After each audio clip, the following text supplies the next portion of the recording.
Bonsoir à toi qui écoutes cette vidéo. J'espère que tu vas bien et que tu as passé une bonne journée. Alors, comme le Seigneur me permettait de le dire tout à l'heure, par rapport aux frères et sœurs qui forment des groupes dans l'Église, à travers l'Église de Dieu. Vous êtes peut-être 5, vous êtes peut-être 3, mais je vous encourage vraiment à rester ensemble. Je vous encourage vraiment à persévérer dans la prière. Et comme le Seigneur me permettait de le dire tout à l'heure à la fin de l'autre vidéo, pour poursuivre ce que je disais, c'est que des fois, il y a des personnes qui, dans le groupe, sèment le trouble et qui font vraiment des choses qui ne doivent pas se faire, comme critiquer, s'enflammer des fois dans la colère. Et c'est très souvent le même défaut qui revient. Et très vite, ce défaut devient un poison pour le groupe. Alors, c'est vrai, dans certains cas, comme le Seigneur me permettait de le dire tout à l'heure, il faut se séparer d'une telle personne à un moment donné. On prie, c'est vrai, pour que Dieu touche le cœur de la personne, mais la personne elle-même aussi, elle a son choix. Et si son choix, c'est de rester tel qu'elle est ou tel qu'il est, ben, on n'y peut rien. Mais dans la mesure du possible. Peut-être que c'est juste un frère ou une sœur qui a besoin en fait du Seigneur, qui a besoin que vous qui priez, que vous qui êtes un peu plus à fond que lui, que vous le souteniez dans la prière. Donc je vous encourage vraiment à ne pas laisser le diable se mettre entre vous. Ne laissez pas quelqu'un du dehors, quelqu'un d'autre venir se mettre entre vous. Parce que malheureusement, des fois c'est comme ça. Donc j'encourage vraiment chacun de nous à ne pas se laisser entraîner, à ne pas se laisser manipuler par l'ennemi. Si Dieu a permis à ce que vous soyez ensemble, ben, c'est qu'il avait quelque chose à faire au travers de vous. Dieu n'a pas permis à ce que vous vous rencontriez pour rien. Il savait quels étaient les défauts de l'un et de l'autre. Mais cependant, il vous a mis ensemble parce qu'il savait que c'est ensemble que vous alliez le servir. Dieu ne fait pas d'erreur. Aucun de nous ne peut se retourner vers Dieu et lui dire, non mais qu'est-ce que tu as fait? C'est comme ça que tu devais faire. Non mais regarde ma vie, je suis comme ci, je suis comme ça, je suis émotif, ou bien je suis sensible, ou bien je suis trop colérique. Mais si tu... Non, Dieu n'a pas de conseiller. Dieu n'a pas de conseiller et n'a pas besoin de conseiller pour exercer sa volonté dans nos vies. Si Dieu a fait les choses telles qu'il a fait, c'est qu'il savait que c'était bon pour toi, pour moi, pour chacun de nous. Donc j'encourage vraiment chacun de nous à persévérer dans la prière. Et comme le Seigneur m'inspirait tout à l'heure dans la journée, avant que je fasse cette deuxième partie, c'était de vous dire aussi, qui sait, peut-être que c'est par votre groupe là que Dieu va emmener un grand réveil spirituel dans votre église, dans votre assemblée, dans vos familles, dans votre quartier. Et si vous laissez en fait euh, le diable se mettre entre vous, parce que tel ne m'a pas envoyé de message, parce que tel ne répond jamais, parce que tel est toujours en retard, parce que tel est ceci, cela, parce que tel, ça risque d'être compliqué. Bien entendu, je ne dis pas que quelqu'un qui est toujours en retard, il faut regarder les gens et puis il faut rien dire parce que, comme c'est Saint-Esprit. Bien au contraire. Bien au contraire, il faut s'asseoir, il faut discuter. S'il y a lieu de discuter, on discute. Maintenant, il y a des comportements aussi qui ne sont pas normaux. Il faut avoir aussi le discernement du Saint-Esprit pour voir qu'il y a vraiment certaines réactions qui ne sont pas normales, qui ne sont même pas humaines. Tu vois, mais il y a des fois une influence derrière. C'est pas forcément que la personne est possédée ou autre, parce que possédé, c'est assez lourd comme mot, je dirais. Mais il peut avoir une influence démoniaque. Peut-être que la personne n'a pas aussi veillé à sa vie et l'ennemi est entré. Donc, vraiment prier. Je vous encourage surtout à avoir pour base la prière. Avant même de dire on va virer telle personne ou on va se séparer, priez. Priez. Seigneur, voilà la situation, voilà notre groupe, voilà la situation.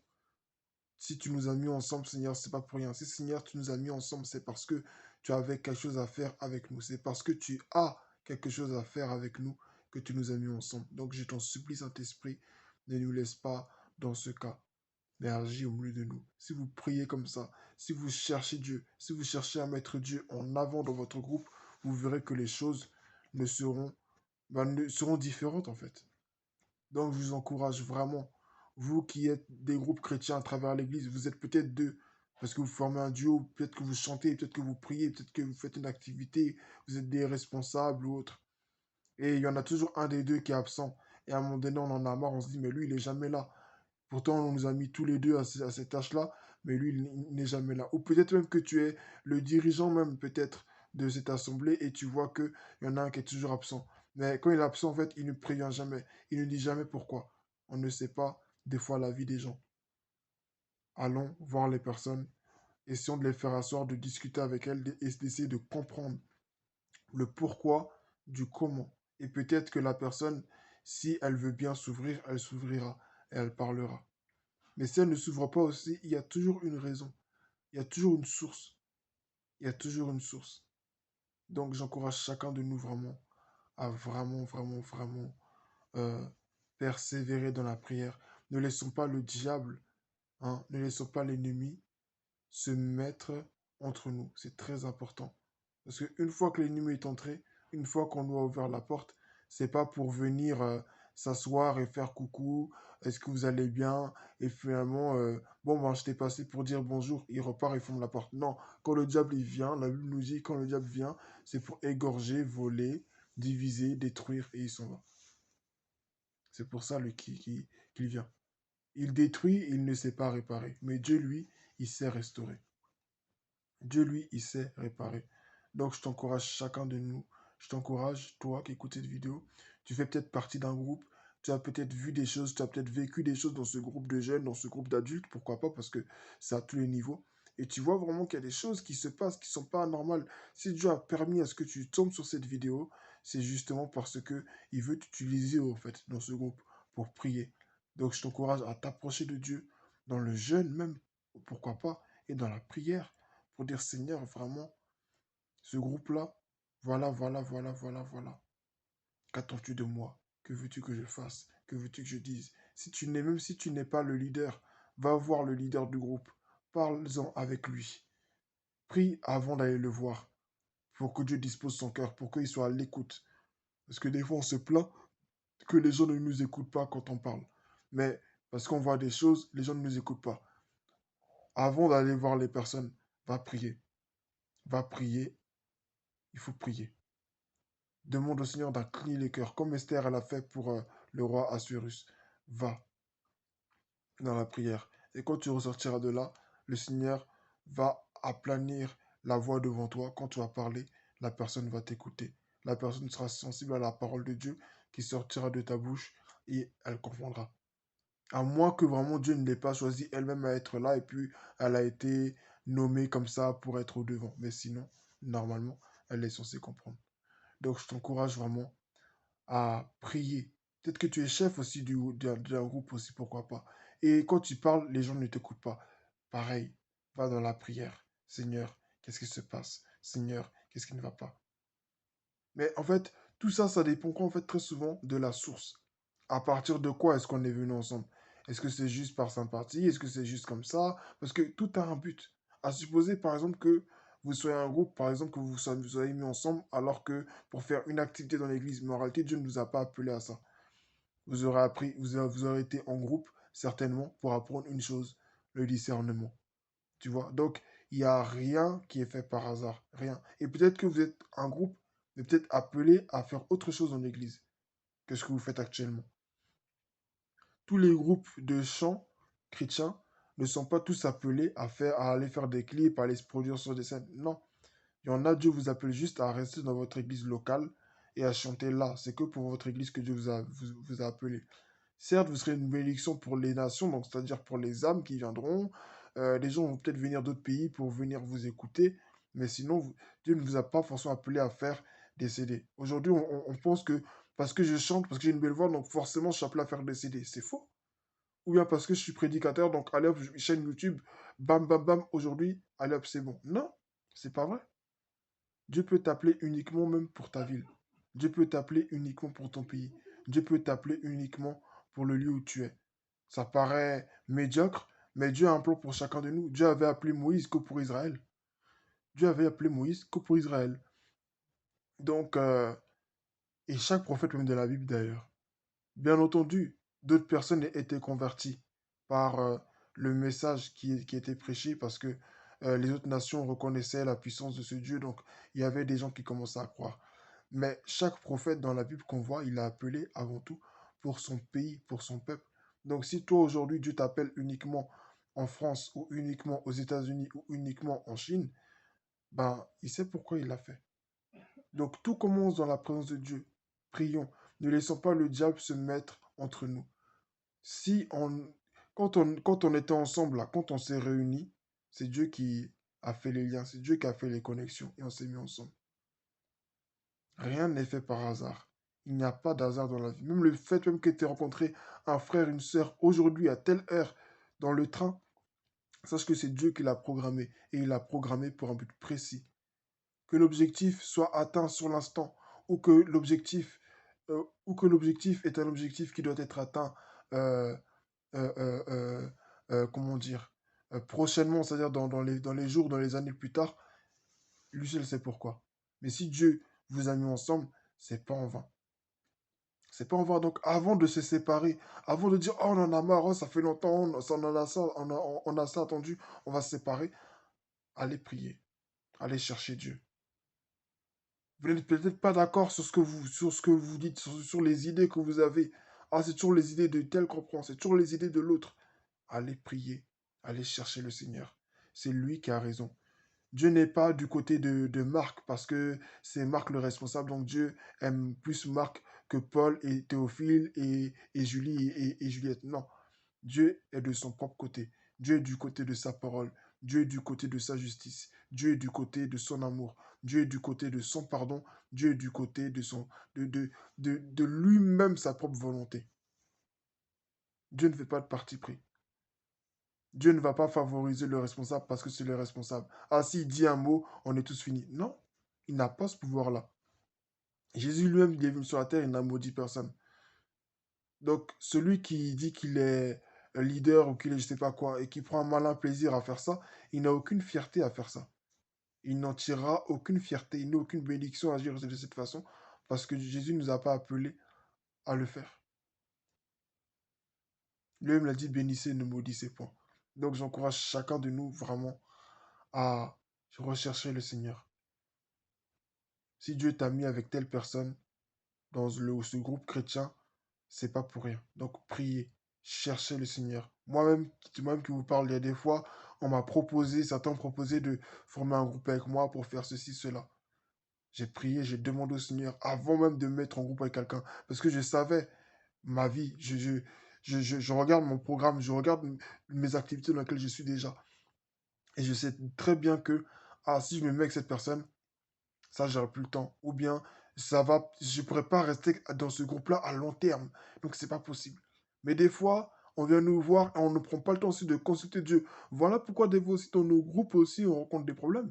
Parce que des fois aussi, on ne prend pas le temps de consulter Dieu. Il faut prendre le temps de consulter Dieu avant d'entrer dans un groupe, avant de former un groupe. C'est pas juste l'idée, elle vient comme ça, et puis boum, boum, boum, on le fait. Non, prenons le temps. Dans Actes chapitre 1, on voit les disciples sont déjà formés, mais avant d'élire quelqu'un qui va remplacer Judas, ils ont prié d'abord. Ils ont prié. Ils ont fait un tirage de sort. Ils ont prié. Dieu a désigné Matthias. Dieu a désigné Matthias. L'autre qui n'a pas été désigné, c'est pas que il est exclu donc il ne peut pas prêcher. Non, il va prêcher l'évangile, mais pas en tant que remplaçant de Judas. C'est tout. Ils ont prié. Ce qu'on voit dans la Bible, vraiment, j'encourage chacun de nous, recopions-le parce que c'est le meilleur exemple. Surtout dans Actes des Apôtres, c'est le meilleur exemple. Ils ont prié. Mais nous, aujourd'hui, parce que, ah, tel a une belle voix, tel est comme si, tel. Bon, après, excusez-moi, je connais pas forcément tous les groupes ni les témoignages du groupe. Mais je parle en gros du raisonnement humain, en fait. Souvent, malheureusement, dans le raisonnement humain, on est comme ça. On réagit du tic au tac, bon, parce que tel a une belle voix, ou bien j'ai prié un peu, oh, j'ai un sentiment, non. Est-ce que Dieu t'a... Bon, je vais pas parler comme le serpent, mais est-ce que tu es sûr au fond de toi que Dieu t'a vraiment dit que tu dois collaborer avec cette personne? Parce que des fois, on rencontre des problèmes avec des gens dans des groupes. Et ça se sépare. Tout ça pourquoi? Parce que des fois aussi, la source elle-même n'est pas bonne. La source elle-même, des fois, n'est même pas bonne. Est-ce que quand vous avez constitué ce groupe, est-ce que vous êtes sûr que Dieu vous a appelé à collaborer ensemble? C'est pas parce qu'on est tous chrétiens. C'est vrai, on a tous collaboré ensemble, on est dans le corps du Christ, pas de souci. il n'y a pas de problème. Mais selon la destinée que Dieu a pour chacun, selon le plan que Dieu a pour chacun, est-ce que Dieu t'a dit que toi, c'est vraiment ce frère ou cette personne? Parce que par exemple, là, j'ai donné l'exemple des disciples encore une fois. Il y a des gens avec qui on doit collaborer, il y a des gens avec qui on ne doit pas collaborer, même s'ils sont chrétiens. J'ai donné l'exemple, par exemple, tout de suite de Mathias. C'est pas qu'il ne devait pas collaborer avec lui, mais il fallait laisser Dieu décider, en fait. Des fois, c'est pas que ce qu'on fait en soi est une mauvaise chose. Ça peut être une bonne chose. Mais est-ce que c'est une bonne chose selon le plan de Dieu pour ta vie? C'est ça le truc, des fois. On veut se mettre avec des gens, on veut collaborer avec des gens pour faire des groupes. Oui, venez, on va faire ci, venez, on va faire ça. Est-ce que quand tu as prié, quand tu as confié la situation au Seigneur, est-ce que Dieu t'a convaincu que c'est avec ce frère, cette sœur? Je ne parle même pas de dénomination parce que notre dénomination à tous, c'est Jésus-Christ. Voilà, donc ça déjà, je ne parle même pas de ça. Qu'il soit catholique, qu'il soit témoin de Jéhovah, c'est pas ça le problème. Le plus important, c'est que la personne ait accepté Jésus. Mais quand tu as prié, quand tu as recommandé la situation au Seigneur, avant de te mettre avec cette personne, avant de former tel groupe de 4 ou de 5, est-ce que vous avez vraiment pris le temps de prier pour dire Seigneur, voilà, on veut collaborer ensemble, conduis-nous, dirige-nous dans tes pas, Seigneur, sois à l'origine de ce qu'on va faire, sois à l'origine de cette collaboration. Est-ce que c'est ta volonté que, est-ce que c'est ta volonté que David devait aller au combat? Est-ce que c'était mauvais que David aille au combat? Est-ce que c'était mauvais que David aille défendre le peuple d'Israël au combat? Mais cependant, David consultait Dieu. David consultait Dieu pour dire Seigneur, est-ce que je dois aller au combat ou pas? Est-ce que je dois aller au combat ou pas? Dieu lui dit maintenant, voilà comment il va livrer les ennemis entre ses mains. Voilà comment il va faire X ou Y chose entre ses mains. Mais pourtant, il est lui aussi loin de Dieu. Pourtant, lui aussi, il aurait pu aller comme ça parce qu'il faut combattre. Dans la vie chrétienne, il ne faut pas qu'on fasse les choses parce qu'il faut le faire ou uniquement parce que c'est une bonne chose. Il ne suffit pas que la chose soit bonne. Est-ce que être pasteur, c'est mauvais? Est-ce que évangéliser, c'est mauvais? Est-ce que chanter, c'est mauvais? Non. Mais quand je ne suis pas appelé à faire ces choses et que je les fais, chanter en soi, c'est pas mauvais. Mais si je ne suis pas appelé à être dans un groupe musical, mais que je vais dans un groupe musical, bah, je ne suis pas de la volonté de Dieu pour ma vie. Je ne suis pas de la volonté de Dieu pour ma vie. Il en est de même dans les groupes chrétiens que nous formons. Il en est de même dans les groupes chrétiens que nous formons. Par exemple, il y a un groupe d'intercession dans une église. Est-ce que prier, c'est mauvais? Non. Mais Dieu sait l'endurance qu'il a donnée à ceux qu'il appelle dans l'Église à être dans ces groupes d'intercession. Dieu sait l'endurance spirituelle qu'il leur a donnée. Si tout de suite, là, ils vont prier, on va dire, pour 2, 3, 4 sujets, ou bien même, enfin, j'ai exagéré, 20 sujets dans la même soirée.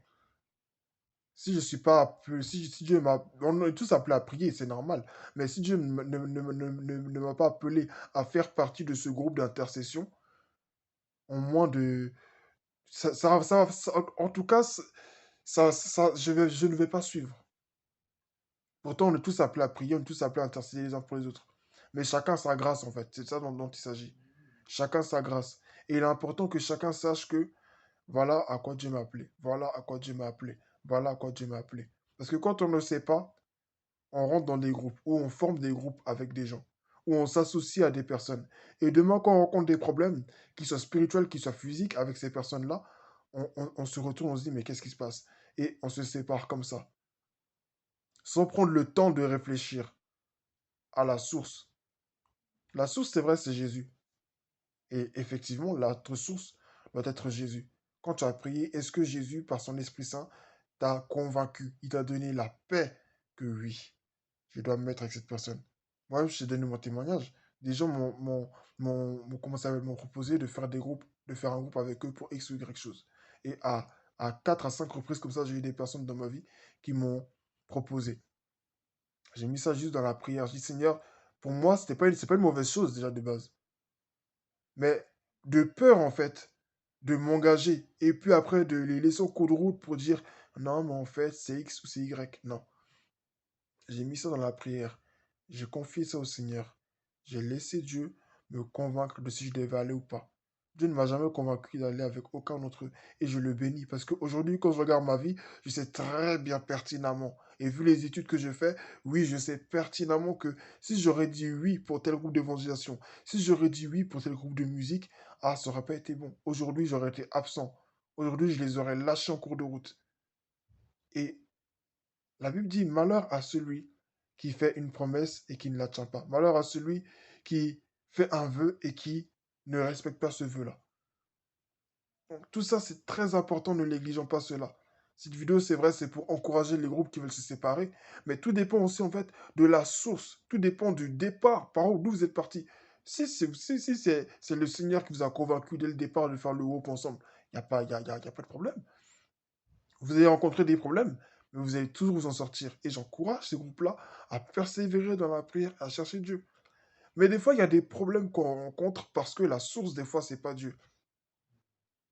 Toi qui as eu l'idée, toi qui as appelé les gens à venir avec toi, peut-être que les gens avec qui tu travailles, c'est même pas ceux avec qui tu dois travailler. On t'a dit d'attendre, et je parle, et le Seigneur parle à quelqu'un, on t'a dit d'attendre, tu n'as pas voulu écouter. On t'a dit d'attendre, tu n'as pas voulu écouter. Aujourd'hui, voilà les problèmes que tu rencontres. C'est très important d'écouter Dieu quand il nous parle. Mais toi, ce que tu peux faire, c'est prier, implorer le Seigneur, lui demander pardon pour les mauvaises décisions que tu as prises et lui demander vraiment de te diriger dans sa sagesse pour que les choses soient bien faites. De peur aussi de perdre des âmes pour lui. De peur. Donc, c'est très important.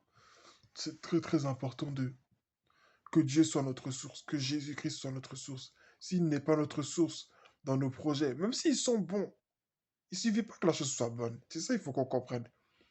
Les disciples, ils allaient choisir un nouveau disciple. Pourquoi ils n'ont pas pris les deux en même temps? Ils auraient pu prendre les deux en même temps. Ils auraient pu prendre même n'importe lequel d'entre les deux. On était 12, maintenant on est devenu 11 parce que Judas, il s'est suicidé. D'accord? Mais il fallait même temps choisir un remplaçant. Pierre et les apôtres, ils ont prié. Ils auraient pu dire, bon, ben, après tout, on est la famille de Jésus, ça fait quoi si on est 13?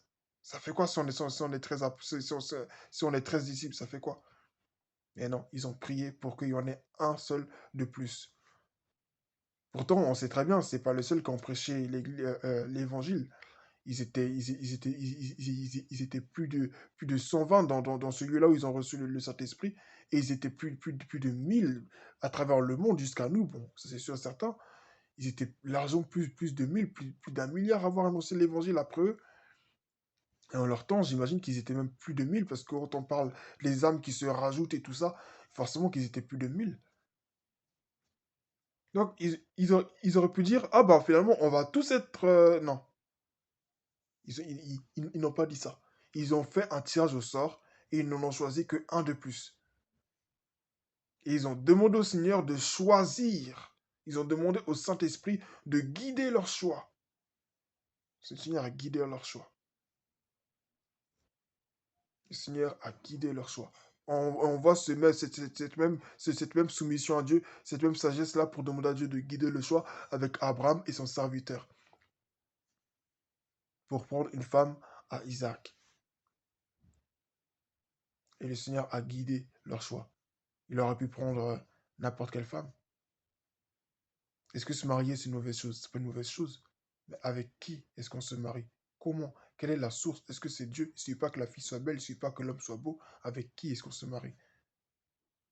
Bon, là je parle vraiment des alliances, les alliances qu'on fait pour former des groupes chrétiens. Je suis tombé un peu dans le mariage, désolé, c'était pas du tout le sujet.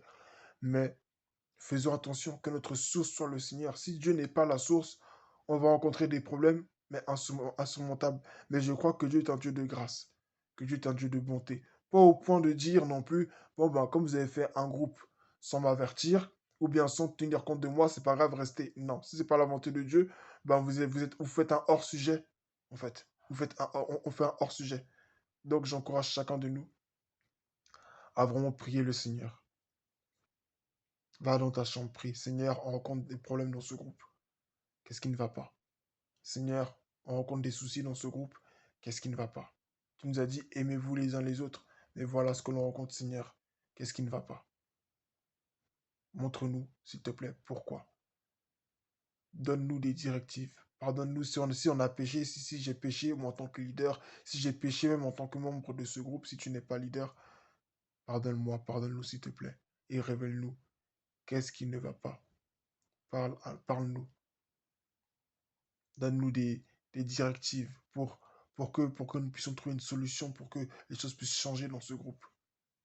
Parce que tout ça, des fois, en fait, c'est des choses qui ont, même pas des fois, mais c'est des choses, en fait, qui empêchent le Saint-Esprit d'agir au travers de nous. Des fois, même tu es dans le groupe, tu sais très bien que tu n'es pas appelé à être dans ce groupe, mais tu veux rester à tout prix. Des fois, même, on t'a dit même que c'est pas que tu n'es pas censé, enfin, c'est peut-être même qu'on te l'a dit, mais des fois, tu veux rester dans le groupe par obligation. Mais en même temps aussi, tu grinces des dents, mais tu te sens obligé d'y être. Non, ça sert à rien. Tu ne plais pas à Dieu en y étant, et Dieu n'est pas content de toi parce que au fond de toi, ça gangrène. Au fond de toi, c'est tu as mal. Donc reconnais que aussi tu n'es pas appelé à faire partie de ce groupe, sors de ce groupe et rentre vraiment dans l'appel auquel Dieu t'a destiné. Donc que Dieu nous bénisse. Il y a beaucoup de choses qui ont été dites dans cette vidéo, dans cette deuxième partie. Mais j'encourage chacun de nous, vraiment, les groupes chrétiens, à persévérer. Si la source, c'est le Seigneur, si vous avez commencé avec le Seigneur, il faut que vous finissiez avec le Seigneur. On peut rencontrer des troubles, pas possible entre-temps, mais il est important de finir avec le Seigneur. Que Dieu vous bénisse et je prie au nom de Jésus que le Saint-Esprit de Dieu conduise les cœurs de chaque groupe à chercher l'Éternel. Conduise Saint-Esprit de Dieu chaque groupe chrétien, où qu'il soit à travers le monde, à te chercher. Qu'il soit en Afrique, qu'il soit où qu'il soit où qu'il soit dans la francophonie, je prie vraiment que chaque groupe chrétien, qu'il soit d'intercession, que ce soit de musique, que ce soit d'activité, quel qu'il soit, mais là où il y a une menace de séparation, Père, conduis les cœurs à te chercher au nom de Jésus. Amen.